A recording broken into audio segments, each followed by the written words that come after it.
Okay, but for real, who's really betraying who here? Because most people say that it's Jen, but I have different thoughts. Hey, my name is Shauna A. I'm a licensed clinical mental health counselor, and from time to time, I enjoy talking about the Shawnaverse and giving commentary on it. We're going to be talking about Barb's betrayal here. We're going to break it down character by character, starting with Barb and going from there. Before we go any further, you need to know that I'm a licensed clinical mental health counselor. I help innovative service driven clinicians scale their private practice beyond the couch. Now, while I'm a therapist, I'm not your therapist. And even if you're one of mine, you know, if you see me in these internet streets, my friend, you don't know me. So let's keep going from here. Yes, I watched Barb Betrayal. I took notes and I watched it more than once for y'all. There is a lot to go through. Like I said, I'm going to go character by character. So there's going to be things in each one that I'm not going to highlight in some of them. I really want to focus on that particular character. There's some characters that are going to be in a mix in a full video that way. But I'm going to do one for Barb, one for Frank, one for Jen, and then one for the other characters that were in the post. So let's talk about Barb. I think the big thing to know about Barb is if you were curious about what her diagnosis may be, we have quite a bit of information. But I think the information that's most important is that Barb doesn't seem to have a sense of self. And we know that she feels pretty disconnected from herself to begin with from the Christmas episode with Shelby or Dr. Therapy Doctor when Dr. Therapy Doctor asks Barb about how she feels. And she says, "What are you feeling?" Barb says, "I don't know." When she asks Barb, "Where are you feeling that?" Barb said, "I don't know. What is that supposed to mean?" Now, for many people, when they first hear, "And where do you feel that?" that might be a brand new concept. That feeling of feeling emotions within your body or the physical activation of certain things within your body is what I like to call it. So, physical activations could be butterflies in your stomach, or ringing in your ears when you get really upset, or the tightness in your chest. All of those are physical manifestations of potential feelings that you can feel in your body. There's others as well, but not everybody is aware of this. So, sometimes in therapy, we might say, "And where do you feel that?" And we try and bring a person back into your body. So we know that Barb is not necessarily a person who feels in her body at this point in time. This is something that you can develop. But as we go further and further, what I have noticed about Barb is that she does not have a good connection to her sense of self, and she uses other things to mask an appearance of having a connection. So, the first thing that we see in that opening episode is Barb and Frank talking about the paint. Now, Barb has already decided that she knows what paint color she wants, and it is cheerful sky. It's really interesting that she doesn't necessarily know the color by look. She knows the color by name. And as Frank is explaining, he's trying to explain, like, what's going to look good in this room. And none of that matters to Barb. She just knows that she's right and Cheerful Sky is the one. And as long as it's the one that she says it's going to be, it does not matter. She doesn't know what color it is. She just knows she likes the name of the color. And to me, that gives the presentation that it doesn't really matter as long as she makes the final decision or she has something to do with it or all to do with it. And even when Frank's like, "I think we should go with this one," she's like, "I'm glad you agree." So now we can get past all of this and you can just get painting because you agree with me that Cheerful Sky is the one to do. Now, when Jen calls, we see Barb do the thing again where she makes everything about herself. So in the first part, she says, "Did you decide on my dress?" And I think this is important because she uses this transactional and labeled language a lot. Again, these transactions and these labels and things is Barb's indication that she has very little sense of self. So she's using all of these things to create a picture of who she is, but she doesn't really know who she is. So she says things like, "My dress." She never settles and says, "That's now your dress. I gave it to you," right? It's my dress, then it becomes our dress. Her granddaughter, it's my granddaughter. We're celebrating the day I watched my granddaughter come into the world. Not we're celebrating the day you became a mom, not the celebrating the day that you gave birth, not even really celebrating Chickie's birthday. The day that I watched my granddaughter come into the world. It's all about her. She wants all of the honor, and she doesn't really feel the honor unless she is the center of it all, unless she has something to do with it. Her being the witness of Chickie's birth is the most important part, not the fact that Jen gave birth or that Chickie was born. It's her being this witness to it. Now, when Jennifer introduces this, she says, "Oh, Jennifer, you've come so far." And I think, again, this is Barb's moment where she might feel that Jen is bypassing Shauna, right? She's no longer in this relationship or having this friendship with Shauna, and she comes to Barb to do it because she's honoring her with planning Chickie's party. This comes back later around because, again, it's all about the honor. But she says this to Sam and Mo, and she says something related later on. It's all about her honor. And she's said honor before in that therapy appointment. Now, when she gets off the phone to Jen, she uses we language to Frank. We have a birthday party to plan. And something I've always thought about is I'd wonder if Barb ever went back to work or went to work after the kids were in school. Because I don't think she homeschooled them, but I don't know if she did or not. I wonder this because the we language tends to come up around money, and Barb is very possessive when it comes to the money. Whenever Jen talked to Frank about planning the wedding, she was really like, she's going to want us to spend money on that wedding. She really wanted to have control over that. I think that that has something more to do with Frank and Jen's relationship, but she gets we language here when it comes to the money. Now, when we're at shopping, we see her with Mo and Sam, and this is when she starts saying things that didn't quite happen at all.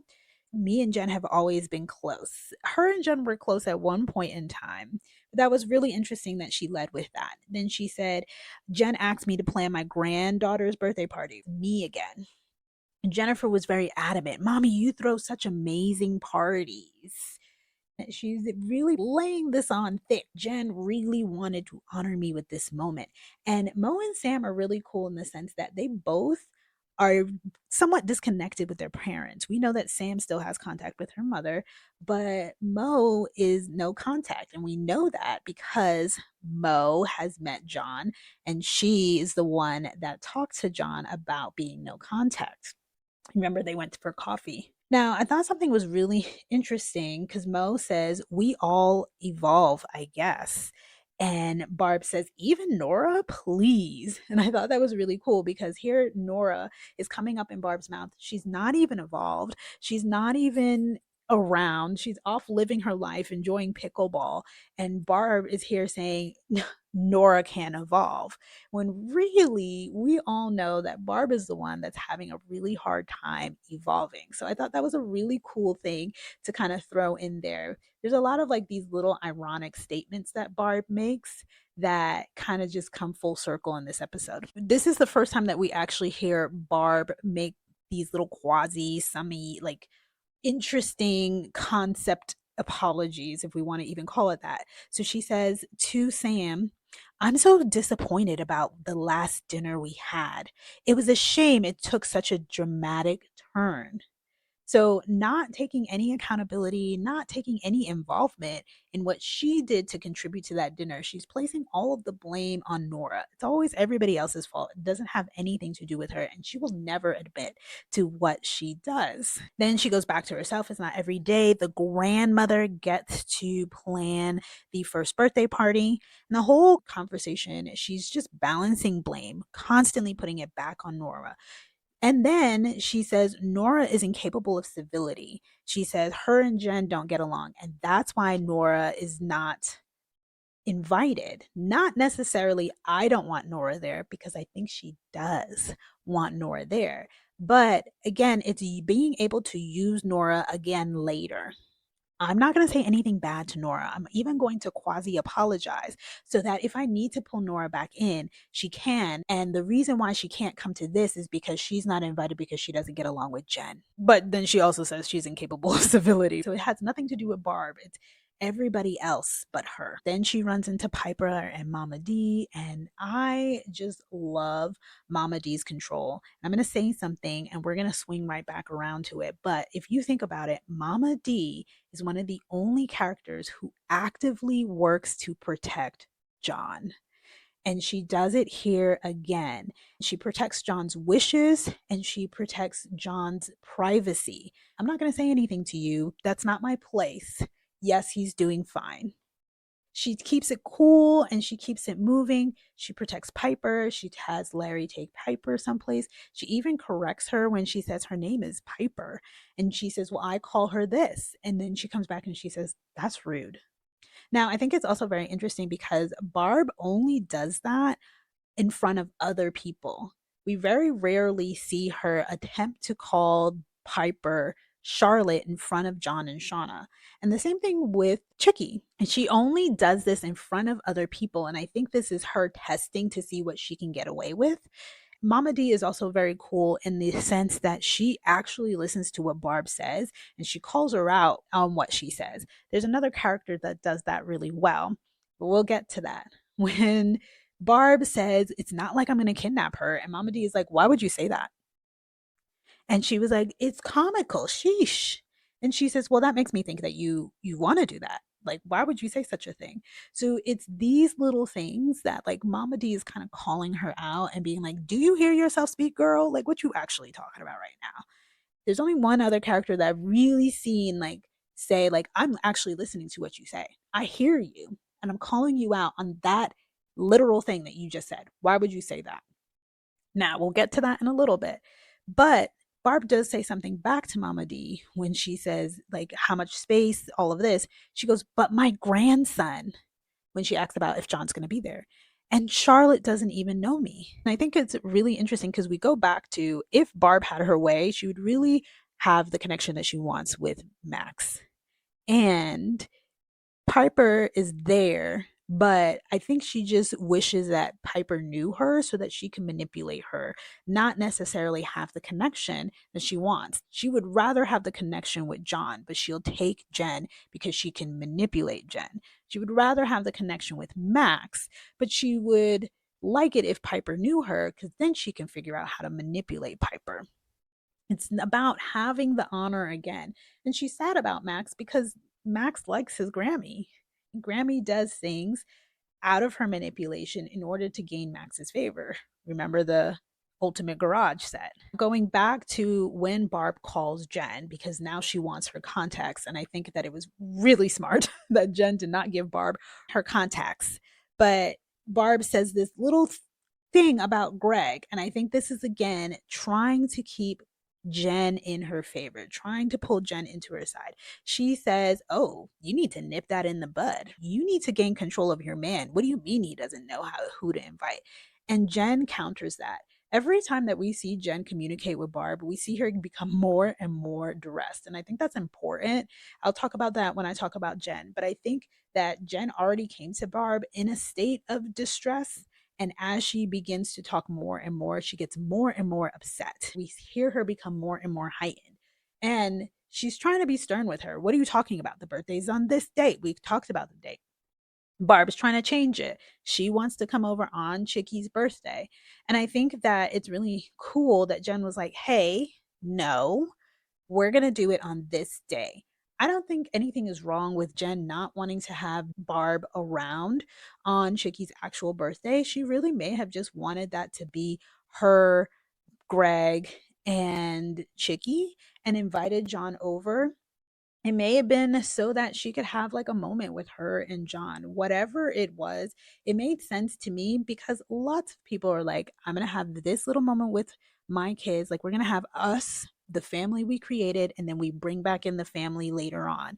Or, some people don't even celebrate their major holidays with their family of origin. They just do the family that they created. And that's really up to Jen and Greg to decide. But the thing about it is, Barb wants all of the glory. She wants all of the honor. So she's trying to be in these moments so that she can gain favor and so that she can be the center. And I think Jen knew that. I think Jen was aware that if she invited Barb over, she would make this moment about herself. And again, about the day that she saw Chickie come into the world, not necessarily about the day that Jen became a mom. And these early birthdays are just as big for new parents as they are for those kids. And I think that Jen was trying to really honor Barb by throwing her a bone and saying, hey, you get to plan this milestone, one that Chickie's not going to remember anyway. You can have this one milestone, and I'm going to have my one moment here. But again, we know what happens. Barb and Frank came barging in. And then we have this whole exchange where things get really heightened. Jen is now yelling. Now, whenever Jen gets upset with Barb, Jen does raise her voice. She has like that same cadence. And I think that's because she never really feels heard by Barb. So she always has to kind of like raise her voice and she has to be really pointed with her. I think Frank instantly knew he messed up the moment that he walked in that door and he was like, oh, snap. Oh, no, this is a bad idea. I thought it was interesting that Jen was like, Dad, like, don't yell at mom. But I think that she was like that because, like, he doesn't raise his voice, he doesn't yell, but he has been yelling lately. I'll get to that. But I think that this is new behavior that Jen is seeing for the first time from Frank. But we're also seeing this from Frank for the first time too, because of the child that it is. Now, again, we saw John walk the kids out the back door. I'm going to get back to that in a little bit. But I think all of this is because we are seeing new behavior because Barb is really digging in and really making a mistake, and a lot is on the line for Frank. Now, she goes back to the house. She's all upset. We also see Frank say, you will absolutely not cancel this party. He was really trying to protect Jen here. And I think this was his moment of like, I'm going to try and run an interference. Now, I've said this before. I will say it again. When you are not used to running interference, these kinds of things happen. I also think that if the episode ended here and he let Barb cancel that party, we would have had the blown up we would have expected to see from Jen. But because he was like, you absolutely will not, Barb had to reorganize, right? Because if she had canceled that party, it would have been her punishing Chickie as well. But he kind of saved Barb. And so now Barb is going to go back into her toolbox and do what she probably has always done to Jen. Now, Barb's behavior at this party was really working here. A lot of people were like, the apologies. She was making all of these apologies, and this is why it didn't seem like it was her point of view. I think that this made sense that she was apologizing because she was actively trying to isolate Jen. So she says, to Katie, I was upset that you were upset. It was a terrible thing. I hope you believe me when I say I truly regret the position you were put in. None of that is a responsibility taking thing. I was upset you were upset. I was upset that you were hurt that your food was ruined. She even says to Greg, these emotions were high.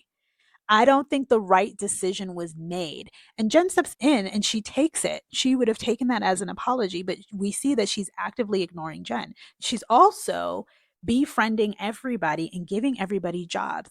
Sam is over bartending. Alicia is running the party games. Now, also note that everybody in this room has had some contact with Barb at some point. Remember, Teeny and Alicia were shopping for Shauna during the Christmas episode, and Alicia and Teeny told Alicia about Barb. Now we get to the big upset, right? Jen is noticing that Barb is isolating her, she's ignoring her. And she got outfits for the baby, she got outfits for Greg. I don't think she would have put on that outfit, but since Greg was wearing the purple, she went and put it on. And noticed, I don't know if this was on purpose, but both the baby and Greg were wearing matching outfits, and Jen did not have on an all purple outfit. I thought that was kind of interesting. Maybe it was purple overkill, but I thought it was interesting that she even isolated her in clothing. But the clothing I think she purchased beforehand, so maybe that was just on purpose. But then Jen goes and confronts her. Why are you ignoring me? They have this whole conversation, brings in this note that John wrote.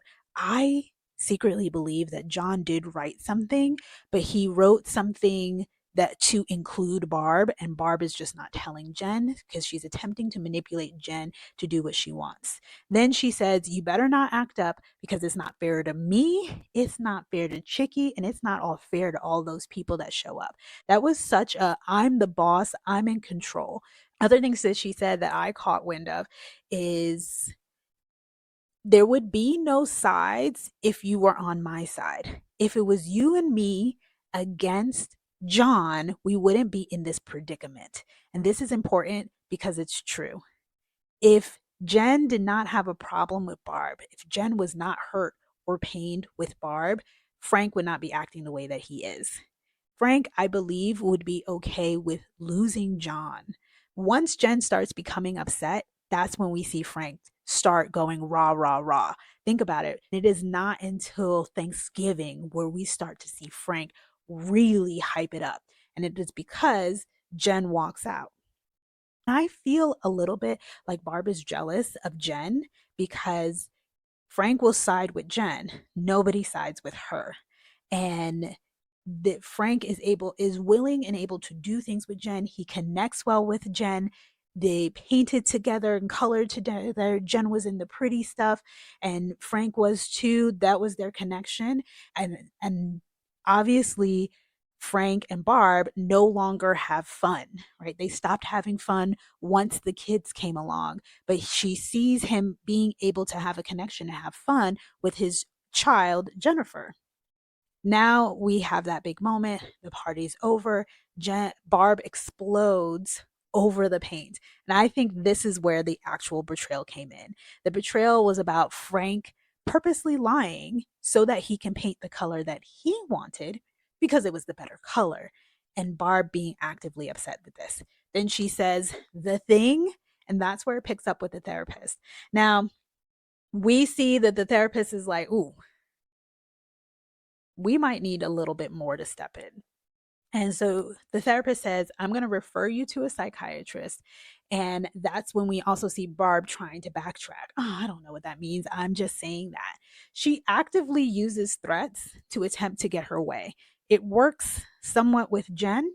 It doesn't work with everybody else. It didn't work with Mama D. It doesn't work with the therapist.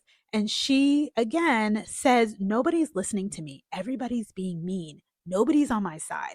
The people who are on her side is not good enough for her. When Shelby is listening to her and saying, what do you mean by that? All of a sudden, I don't mean anything. I suppose it was about the party. The party was already over when she said that. It was not about the party. So it's really ironic that Barb thinks nobody's listening, but the people that are listening, she doesn't want to be the listeners. She wants her family to be the listening. Now, do I feel sorry for Barb? No. Now, like I said, Barb is my least favorite character. She is the hardest to watch. And if there's one thing that Barb actually does not want to call out is how afraid she is of being abandoned. But the truth is, she has felt abandonment for a long time. And all of the things that she does is so that she feels seen, heard, and validated again. But she doesn't even really recognize when people are actually validating her, when people are actually listening to her, and when people are actually seeing her. So when it does happen, it's not good enough. And she turns into a monster. So my prediction is that Barb is not finished. I think we're going to see more of Barb. I think Barb is going to that wedding. I think Barb is going to mess up at the wedding, but I think Barb is going, and I think that we are going to see some characters potentially regress. Is she going to that psychiatrist appointment? I don't know. But I also don't know if she can return to seeing Shelby or Dr. Therapy Doctor until she actually goes to that appointment. A lot of people have said that Barb tends to twist lies and that she wasn't being truthful. And my counter to that is that she was here with her therapist. She has developed a 4-month rapport with Shelby. I think that she had let her guard down enough to let Shelby see who she was. She was not expecting Shelby to come back and say, what you mean by that, girl? And then when Shelby and when she experienced the consequence of that, with Shelby saying, I think that we should have somebody step in and take a look. I'm calling in supports. That's when she pulled back and put that mask right